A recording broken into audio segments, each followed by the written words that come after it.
Hello friends, എല്ലാവർക്കും നമസ്കാരം. നിങ്ങളേവരും കാത്തിരിക്കുന്ന അലീനയുടെ നാളത്തെ വിശേഷത്തിലേക്ക് എല്ലാ കൂട്ടുകാർക്കും സ്വാഗതം.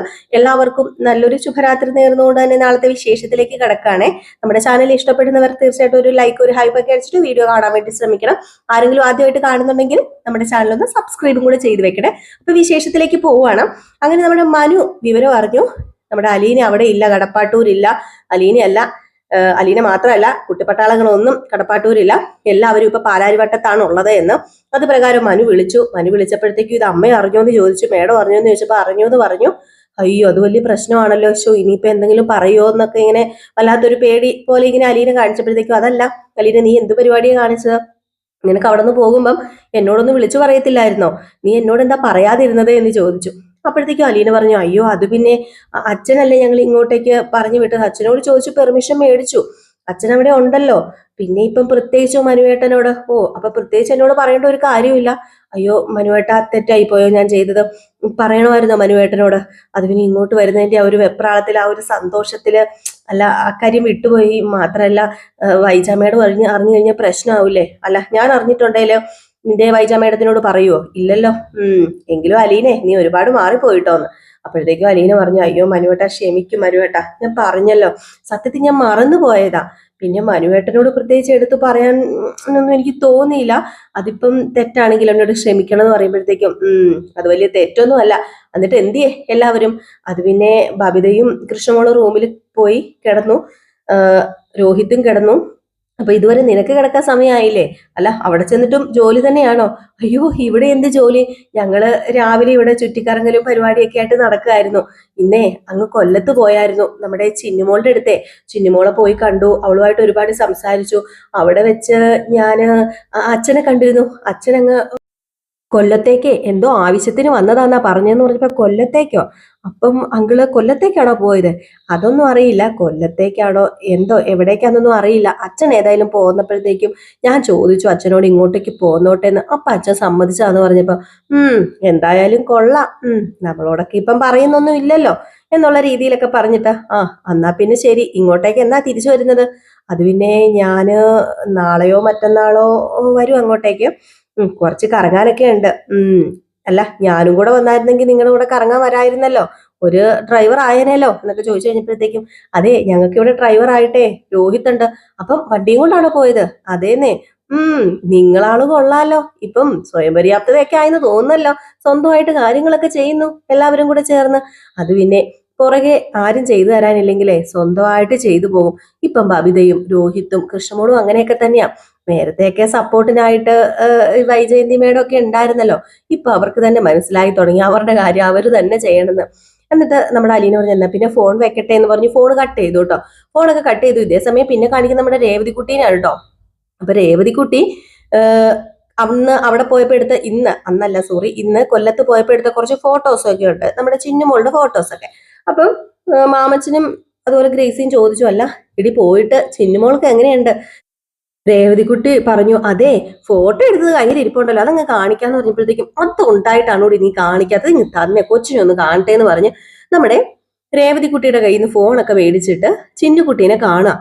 ചിന്നുകുട്ടീനെ കണ്ടുടനെ, ദേ കണ്ടോ മാമച്ച, ഇവളങ്ങ് വളർന്നു പോയല്ലോ, മിടുക്കത്തി പെങ്കൊച്ചായല്ലേ എന്ന് പറയുമ്പോഴത്തേക്കും, അതെ അതെ അതെ, കഴിഞ്ഞ പ്രാവശ്യം നമ്മൾ പോയി കണ്ടതിനേക്കാൾ കൂടുതൽ ഇവള് വളർന്നിട്ടുണ്ടെന്ന് പറഞ്ഞു. അപ്പോഴത്തേക്ക് നമ്മുടെ അലീന വന്നപ്പോഴത്തേക്കും, എന്താ എന്താ നിങ്ങൾ ഈ പറഞ്ഞുകൊണ്ടിരിക്കുന്നത്? ഫോണിൽ കൂടെ എന്തൊക്കെയാ ഇവള് കാണിക്കുന്നുണ്ടല്ലോ എന്ന് പറയുമ്പോ, അത് പിന്നെ ചിന്നുമോളെ കാണിച്ചു തന്നേ. അത് പറഞ്ഞപ്പോഴാ ഞാൻ ചോദിക്കാൻ വിട്ടുപോയത്. അല്ല, ചിന്നുമോളെ ആരോ ദത്തെടുക്കാൻ വരുന്നുണ്ടെന്നോ അങ്ങനെയൊക്കെ പറഞ്ഞിട്ട്.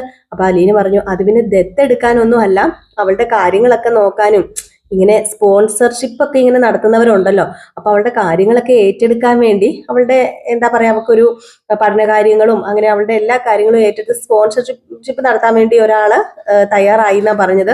അവര് ദത്തെടുത്തോണ്ട് പോവുകയല്ല ചെയ്യുന്നത്, പിന്നെ അവരുടെ എല്ലാ അവകാശങ്ങളും അവർക്കൊക്കെ കാണും. അപ്പൊ ഇഷ്ടമുള്ളപ്പോ കൊണ്ടുപോവുകയൊക്കെ ചെയ്യാം എന്ന് പറഞ്ഞപ്പോഴത്തേക്കും, എന്നിട്ട് എന്താ അലീന നീ പറഞ്ഞത്? നീ സമ്മതിച്ചു കൊടുത്തോ? സ്പോൺസർഷിപ്പ് എന്നൊക്കെ പറഞ്ഞു കഴിഞ്ഞിട്ടുണ്ടെങ്കിൽ നല്ലതല്ലേ ഗ്രേസി ആന്റി? പിന്നെ ഞാൻ സമ്മതിച്ചൊന്നുമില്ല, എന്താണെങ്കിലും ഞങ്ങളെ വിളിച്ചറിഞ്ഞിട്ടേ ബാക്കി കാര്യങ്ങളൊക്കെ ചെയ്യാവുള്ളൂ. ഞങ്ങളോട് വിളിച്ച് ചോദിക്കണം. മാത്രമല്ല കഴുക്കൂട്ടത്തെ അറിയാലോ, അവിടത്തെ അനാഥാലയത്തിനാണ് ഫുള്ള് ഉത്തരവാദിത്വം നമ്മുടെ ചിന്നുമോളുടെ. അവിടെ ഒരു സിസ്റ്റർ ഉണ്ട്, അപ്പൊ ആ സിസ്റ്ററുമായിട്ട് ബന്ധപ്പെടണം, നമ്മളുമായിട്ട് ബന്ധപ്പെട്ടിട്ട് കാര്യങ്ങളൊക്കെ ചെയ്താൽ മതി എന്ന് പറഞ്ഞിട്ടുണ്ട്. അപ്പൊ സിസ്റ്റർ ഓക്കെയും പറഞ്ഞിട്ടുണ്ടെന്ന് പറഞ്ഞപ്പോഴത്തേക്കും അങ്ങനെ നമുക്ക് സ്പോൺസർ, എന്നാ പിന്നെ ഞങ്ങൾക്ക് സ്പോൺസർ ആകാമല്ലോ, നമുക്ക് ചിന്നുമോളുടെ കാര്യങ്ങളൊക്കെ നോക്കാലോ എന്ന് പറയുമ്പോൾ അത് അങ്ങനെ പെട്ടെന്നൊന്നും ചെയ്യാൻ പറ്റുന്ന കാര്യമല്ല. ഈ സ്പോൺസർഷിപ്പ് ഒക്കെ കൊടുക്കുകയാണെങ്കിലും അതുപോലെ തന്നെ ദത്തെടുക്കുകയാണെങ്കിലും അതിന് കുറച്ച് പ്രൊസീജിയേഴ്സ് ഒക്കെ ഉണ്ട്. അത് അത് നമ്മൾ ചെയ്യണം എന്നൊക്കെ ഇങ്ങനെ പറയുമ്പോഴത്തേക്കും അതെന്താ ഇനിയിപ്പോ നമ്മൾ ചെയ്യാനുള്ളത് പ്രത്യേകിച്ച് അത് അവരുടെ സ്വത്തിന്റെ ഒരു പകുതി ഭാഗം എഴുതി കൊടുക്കേണ്ടി വരും കുഞ്ഞിന് എന്നുള്ള കുറച്ച് കാര്യങ്ങളൊക്കെ നമ്മുടെ അലീന പറയാണ്. അപ്പോഴത്തേക്കും ഗ്രേസി പറഞ്ഞു അതിനിപ്പോ എന്താ, അല്ല മാമച്ച അവള് നമുക്ക് ഇങ്ങ് കൊണ്ടുവന്നാലോ. അപ്പം അലീന പറഞ്ഞു അങ്ങനെ ഒന്നും കൊണ്ടുവരാൻ പറ്റത്തില്ല, ഞാൻ പറഞ്ഞല്ലോ അതിന് കുറച്ച് കാര്യങ്ങളൊക്കെ ഉണ്ട്. ഏതായാലും നമ്മളൊക്കെ ഇപ്പൊ ഇവിടെ ഉണ്ടല്ലോ, അവളെ അങ്ങനെ പെട്ടെന്ന് ആരും ഏറ്റെടുത്തോണ്ട് പോകത്തൊന്നുമില്ല. മാത്രമല്ല ചിന്നുമോൾ അങ്ങനെ പോകത്തുമില്ല. ഞങ്ങൾ ചെന്നപ്പോ എന്ത് സന്തോഷമായിരുന്നെന്ന് അറിയാമോ, അവളെ ഞങ്ങളെ ആരെയും മറന്നിട്ടില്ലെന്നേ. സാധാരണ കൊച്ചുങ്ങളൊക്കെ കുറച്ചു ദിവസം മാറി നിന്ന് കഴിയുമ്പോഴത്തേക്കും മറക്കണതല്ലേ, ഇതിപ്പോ അങ്ങനെ മറവിയോ ഒന്നും സംഭവിച്ചിട്ടില്ല, മിട്ടുക്കത്തി ആയിട്ടിരിക്കുക എന്നൊക്കെ ഇങ്ങനെ പറഞ്ഞു. അപ്പോഴത്തേക്കും ഗ്രേസി പറഞ്ഞു എന്നാ പിന്നെ സമയം ഇത്ര നേരെ ആയില്ലേ, നീ പോയി കിടന്ന് ഉറങ്ങാൻ നോക്ക്. അല്ല രേവതി ഇവളെയും കൂട്ടി പിടിച്ചോണ്ട് പോയി കിടന്ന് ഉറങ്ങാൻ നോക്കുന്നു പറഞ്ഞപ്പോ ഇന്ന് എനിക്ക് എന്റെ അലീന ചേച്ചിനെ കെട്ടിപ്പിടിച്ചൊന്ന് കിടന്ന് ഉറങ്ങണം, എത്ര നാളായി ചേച്ചി നമ്മൾ ഒരുമിച്ച് കിടന്നുകൊണ്ടിരുന്നല്ലേ എന്ന് പറഞ്ഞ് രണ്ടുപേരും കൂടെ കിന്നരവും കിന്നാരിയൊക്കെ പറഞ്ഞുകൊണ്ട് അങ്ങ് പോയപ്പോഴത്തേക്കും നമ്മുടെ മാമച്ചനും ഗ്രേസി ഇങ്ങനെ ഇരിക്കുകയാണ് കേട്ടോ. മാമച്ചനും ഗ്രേസിയും പാവം പിള്ളേര് എന്തോ ചെയ്യാനാ, ഓരോ അമ്മയും അമ്മമാരും അച്ഛന്മാരും ഒക്കെ ഇങ്ങനെ ഉപേക്ഷിച്ച് പോയിട്ടല്ലേ ഇതുങ്ങളിപ്പോ ഈ ഒരു അവസ്ഥയിൽ അതുങ്ങൾക്ക് അങ്ങോട്ടും ഇങ്ങോട്ടും ഒരു കൂട്ട്, അല്ലാതെ വേറെ എന്താ പറയുക.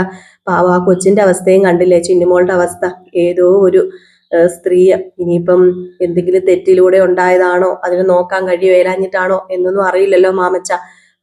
എന്ത് ചെയ്യാനാ, ഓരോ വിധി എന്നൊക്കെ പറയാം, അതല്ലാതെ പിന്നെ വേറെ എന്ത് പറയാനാ എന്നൊക്കെ പറഞ്ഞിട്ട് മാമച്ചനും ഗ്രേസിയും അവരും അവരുടെ പാട്ടിന് അങ്ങ് പോയിട്ടോ. ഇത് കഴിഞ്ഞ് പിന്നെ കാണിക്കുന്നത് നമ്മുടെ വൈജയനെയും അതുപോലെ ശിവശങ്കര മേനോൻ അതുപോലെ തന്നെ നമ്മുടെ കമലയുണ്ട്. അപ്പം മനു അറിഞ്ഞില്ലല്ലോ, മനുവിനോട് പറയാതെ ആണല്ലോ അലീന പോയത്. അപ്പൊ അതൊരു വലിയ വിഷയമാക്കി അല്ലെങ്കിൽ മനുവിനെ ഒന്ന് നാണം കെടുത്തിയേക്കാം.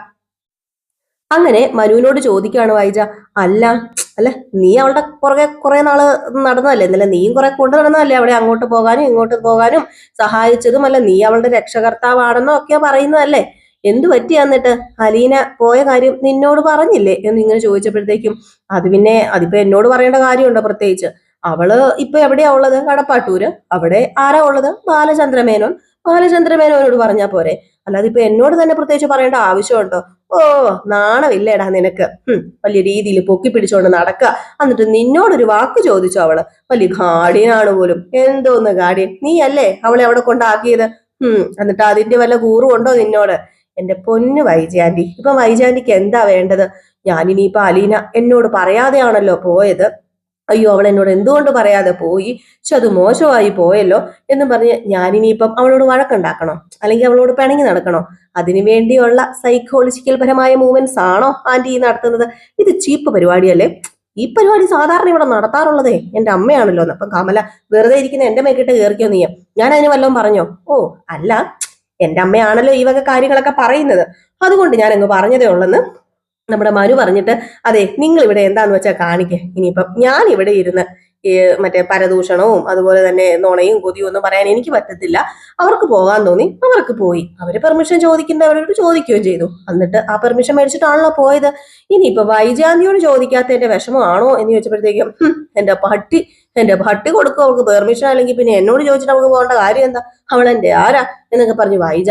ഈ സമയത്താണ് നമ്മുടെ നിരഞ്ജന അവിടെ വരുന്നത്.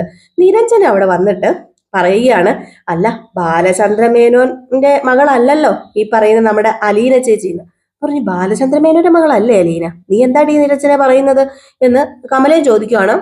അതുപോലെ തന്നെ നമ്മുടെ വൈജയ് ചോദിക്കുകയാണ് പെട്ടെന്ന് കേട്ടപ്പോഴത്തേക്കും. അപ്പൊ പറഞ്ഞു അല്ലെന്നേ ബാലചന്ദ്രൻ അങ്കിളിന്റെ മകൾ അല്ലെന്നേ അലീന ചേച്ചി, അലീന ചേച്ചി ബാലചന്ദ്രൻ അങ്കിളിന്റെ മകളാണെന്ന് വെറുതെ പറയുന്നതല്ലേ, അങ്കിളിന്റെ മകളല്ല.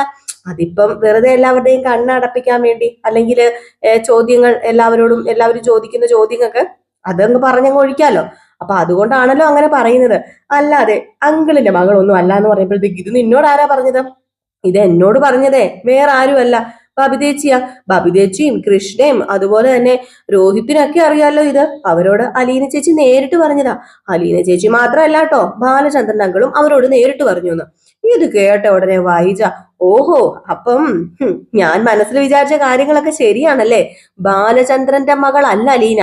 പിന്നെ എന്തിനാ ഈ അലീനയെ ആ വീട്ടിൽ കയറ്റി താമസിപ്പിച്ചിരിക്കുന്നത്? പറ ശിവേട്ട, പറ, ഞാൻ ചോദിക്കുന്നതിന് ആൻസർ പറ. പിന്നെ എന്തിനാ അലീനയെ ആ വീട്ടിൽ കയറ്റി താമസിപ്പിച്ചിരിക്കുന്നു? ഞാൻ ഇന്ന് രാവിലെ ഇവിടെ കിടന്ന് പറഞ്ഞപ്പം നിങ്ങളെല്ലാവരും എന്താ പറഞ്ഞത്? ഓ, ബാലചന്ദ്രൻ എന്തോ സത്യസന്ധനാണെന്നോ, ബാലചന്ദ്രൻ എന്തോ നല്ലവനാണെന്നോ, അതുപോലെ ബാലചന്ദ്രനെ വിശുദ്ധനായിട്ട് പ്രഖ്യാപിക്കണമെന്നോ, ചില്ലുകൂട്ടിൽ കയറ്റണമെന്നോ ഒക്കെ നിങ്ങൾ പറഞ്ഞല്ലോ. ബാലചന്ദ്രനെ കുറിച്ച് പറയുമ്പോഴത്തേക്കും 1000 നാവാണല്ലോ. എന്നിട്ട് ഇപ്പൊ എന്താ ഉണ്ടായത്? അപ്പം ബാലചന്ദ്രന്റെ മകളല്ല അലീന, എവിടെന്നോ വലിഞ്ഞു കയറി വന്ന ഒരുത്തിയെ വീട്ടിൽ കയറ്റി വെച്ച് പൊറപ്പിക്കുന്നു. ഇതിന് പറയുന്ന പേരെന്താണെന്ന് ഞാൻ എടുത്തിനി ശിവേനോട് പറയേണ്ട കാര്യമുണ്ടോ?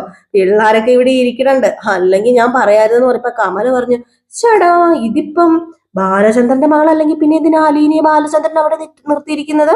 ഓ, അപ്പം വൈജ പറയുന്നത് പോലെ ഇതിന് എന്തോ ഡിങ്കോഡോഫി ഉണ്ടല്ലോ എന്ന് നമ്മുടെ ശിവശങ്കരമേനോ അല്ല, കമല.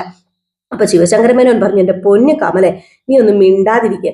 എരുതിയിൽ എണ്ണ ഒഴിക്കുന്ന എന്തിനാ വെറുതെ? വൈജ അവളുടെ ആ ഒരു ഇതിന് പറയുന്നതാണ്. നീ എന്തിനാ എരുതിയിൽ എണ്ണ ഒഴിച്ചു കൊടുക്കുന്നത്? അല്ല ശിവേട്ട, ഞാൻ എരുതിയിൽ എണ്ണ ഒഴിച്ചതാണോ? ബാലചന്ദ്രന്റെ മകൾ അല്ലെങ്കിൽ പിന്നെ എന്തിന് അലീനെ അവിടെ നിൽക്കണം? അതിനൊരു ഉദ്ദേശം കാണൂലോ. അലീനയെ അവിടെ ബാലചന്ദ്രൻ നിർത്തിയേക്കുന്നതിന് എന്തെങ്കിലും ഒരു ഉദ്ദേശം കാണൂലോ. അതെന്താണെന്നാ ചോദിച്ചത് ഞാന്.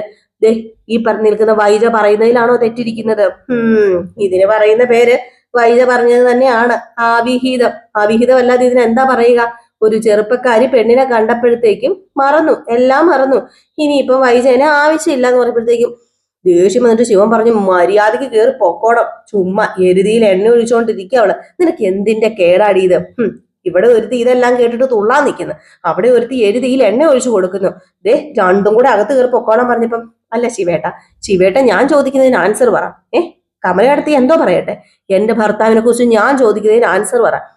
നിങ്ങൾ നാഴിക്ക് 40 വട്ടം പറയുന്നുണ്ടല്ലോ ഈ പറയുന്ന ബാലൻ പാവമാണ്, അവളെ അവിടെ കയറ്റി താമസിപ്പിക്കുന്നതിന്റെ ഉദ്ദേശം വേറെ ഒന്നുമല്ല എന്നൊക്കെ. പിന്നെ എന്തിനാ അവളെ അവിടെ കയറ്റി താമസിപ്പിച്ചിരിക്കുന്നത്? അതെനിക്കറിയണം. ഇനിയിപ്പൊ ദത്തെടുത്തോ അലീനെ, അതും എനിക്കറിയണം എന്ന് പറഞ്ഞപ്പോഴത്തേക്കും, വൈജേ, നീ നിർത്തിക്കോ, അതാ നിനക്ക് നല്ലത്. കൂടുതൽ നീ ഇതിനെക്കുറിച്ച് സംസാരിക്കണ്ട. ആരുടെ മകളാണ്, ആരുടെ ബന്ധമാണ് എന്നൊക്കെ എന്നെ കൊണ്ടൊന്നും പറയിപ്പിക്കണ്ട. നീ കയറി പോകാൻ നോക്ക്. നിനക്ക് ഇനിയിപ്പം കടപ്പാട്ടൂര് പോയി താമസിക്കാൻ പറ്റിയില്ല എങ്കിൽ താമസിക്കണ്ട. ബാലചന്ദ്രനുമായിട്ട് ഒത്തുപോകാൻ പറ്റിയില്ലെങ്കിൽ ഒത്തുപോകണ്ട. അല്ലാതെ ഇനി ഇവിടെ നിന്ന് ഓരോന്ന് പറഞ്ഞാ ഉണ്ടല്ലോ, ഞാൻ എന്റെ വായിലിരിക്കുന്നതെല്ലാം വിളിച്ചു പറയും കേട്ടോ. മര്യാദയ്ക്ക് പൊക്കോളാൻ പറഞ്ഞു. ഇത് നമ്മുടെ മനു മാർന്ന് കേൾക്കുന്നുണ്ട് കേട്ടോ. ഇതെല്ലാം കൂടി എന്ത് ചെയ്യാനാ? ഇനിയിപ്പൊ എന്തെങ്കിലും ചെയ്യാനുണ്ടോ? ഒന്നും ചെയ്യാനില്ല. നമ്മുടെ വൈജ മാറിപ്പോയി എന്തൊക്കെയോ ആലോചിച്ചും ചിന്തിച്ചും പിറക്കിയൊക്കെ കൂട്ടുന്നുണ്ട്. അപ്പൊ അലീന ആരായിരിക്കും? അപ്പം നമ്മുടെ വൈജ ഉദ്ദേശിക്കുന്ന പോലെ ഒരു ബന്ധം തന്നെ ആയിരിക്കുമല്ലോ അവര് തമ്മിലുള്ളത്. ഒരിക്കലും അയാളുടെ കൂടെ ഇനി ഞാൻ ജീവിക്കില്ല, കടപ്പാട്ടൂരേക്ക് ഇനി ഞാൻ പോവുകയില്ല എന്നൊക്കെ പറഞ്ഞ് പുലമ്പിയൊക്കെ ഇരിപ്പുണ്ട് നമ്മുടെ വൈജ കേട്ടോ. ഏതായാലും അടിപൊളി വിശേഷങ്ങളാണ് വരാനിരിക്കുന്നത്, മിസ് ചെയ്ത് കളയരുത് കേട്ടോ. അപ്പൊ നാളെ ഏകദേശം ഇത്രയും സീനൊക്കെയാണ് കാണിക്കുന്നത്. പിന്നെ നമ്മുടെ ബാലചന്ദ്രൻ മേനോൻ ഇതുവരെ മറ്റേ പുനലൂർ എത്തിയിട്ടില്ല, ഉടനെ തന്നെ എത്തും. അത് കുറച്ച് വെയിറ്റിംഗിലാണ്. കാരണം നമ്മളെയും ഒന്ന് ആകാംക്ഷയുടെ മുൾമുനയിൽ നിർത്താൻ വേണ്ടിയാണ് സത്യം പറഞ്ഞിട്ടുണ്ടെങ്കിൽ കുറച്ച് നീട്ടി കൊണ്ടുപോകുന്നത്. നമ്മുടെ ബാലചന്ദ്രൻ മേനോൻ പുനലൂരെത്തും. അവിടെ ഔതക്കുട്ടിച്ചായനെ കാണും. ഔതക്കുട്ടിച്ചായൻ സ്റ്റാൻലിയുടെ അച്ഛനാണ്, നല്ലൊരു മനുഷ്യനാണ്. അപ്പം അവരെ കണ്ട് സംസാരിക്കും. നമ്മുടെ സ്റ്റാൻലി അവിടെ ഇല്ല. സ്റ്റാൻലി കൊളുത്തുപുഴ എന്ന് പറയുന്ന ഒരു ഗ്രാമത്തിലാണ് ഉള്ളത്. ചെറിയ ഗ്രാമമൊന്നുമല്ല, അത്യാവശ്യം വലിയ ഗ്രാമം തന്നെയാണ്. അവിടെ ഒരു റബ്ബർ എസ്റ്റേറ്റ് ഒക്കെ ആയിട്ട് പുള്ളിക്കാരനെ നോക്കി നടത്തുകയാണ്. അപ്പൊ അവിടെയാണ് പുള്ളിക്കാരനുള്ളത്. ഇനിയിപ്പൊ അങ്ങോട്ടേക്ക് വരെ പോകേണ്ട ആവശ്യമുണ്ട് നമ്മുടെ ബാലചന്ദ്രന്. അപ്പൊ കൊളുത്തുപുഴയിൽ വരെ ചെല്ലണം. പുനലൂർ വരെ പോയാൽ പോരാ, അവിടെ ചെന്ന് അന്വേഷിച്ചിട്ട് ഇനി കൊളുത്തുപുഴ പോകണം. അങ്ങനെ കുറച്ച് കാര്യങ്ങളൊക്കെ ഉണ്ട് കേട്ടോ. അപ്പൊ അതൊക്കെ നമുക്ക് കാത്തിരുന്ന് തന്നെ കാണാമേ. അപ്പൊ എല്ലാവരും കാത്തിരിക്കുക, അടിപൊളി വിശേഷങ്ങളാണ് കേട്ടോ. മിസ് ചെയ്ത് കളയരുതേ. നമ്മൾ രാവിലെ ഫുൾ വിശേഷം എന്നും ഇടുന്നുണ്ട് കേട്ടോ. വിത്ത് ഡയലോഗ് സഹിതം നമ്മൾ എന്നും ഫുൾ വിശേഷം ചെയ്യുന്നുണ്ട്. പിന്നെ അപ്കമിങ് വിശേഷം നമ്മൾ റിയൽ സ്റ്റോറി ന്യൂവിനകത്ത് ഇടുന്നുണ്ട്. റിയൽ വിശേഷം തന്നെയാണ് ഇടുന്നത്. വരാനിരിക്കുന്ന വിശേഷങ്ങളാണ്. അത് നമ്മുടെ അലീന സ്റ്റാൻലിയുടെ അടുത്ത് ചെല്ലുന്ന ആ ഒരു ഭാഗമൊക്കെ എത്തിക്കഴിഞ്ഞു. അതിന്റെ ലിങ്ക് നമ്മൾ നമ്മുടെ ഈ ചാനലിൽ തന്നെ പോസ്റ്റിൽ കൊടുത്തിട്ടുണ്ട്. ആവശ്യമുള്ളവർ അതൊന്ന് പോയി നോക്കി കണ്ടിട്ട് സബ്സ്ക്രൈബ് ചെയ്ത് വെച്ച് സപ്പോർട്ട് ചെയ്യാം. Tata bye bye. ലൈക്ക്